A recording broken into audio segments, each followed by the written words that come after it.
Hello guys and welcome back to my channel, and today I'm going to show you how you can customize font in Shopify. So firstly, go to your online store, then click on themes, then go to customize. Then let me just simply open up a product. Now to customize the fonts, what you can do is just simply go to the brush icon over here, which is theme setting.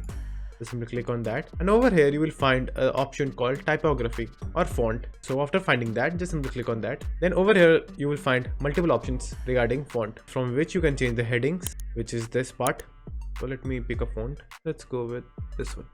Then after choosing the font, just press select, and then within a few seconds the font will be changed. Now for the body, which is the text inside and the other text, just simply click on change, then choose a font, then again select, and within a few seconds it will be changed. And you can also change the size and scale of the font and the body. So after all of that, just simply press save up here, and that's it. That's how you can change font in Shopify. Thank you for watching. Do like and subscribe to my channel, and take care.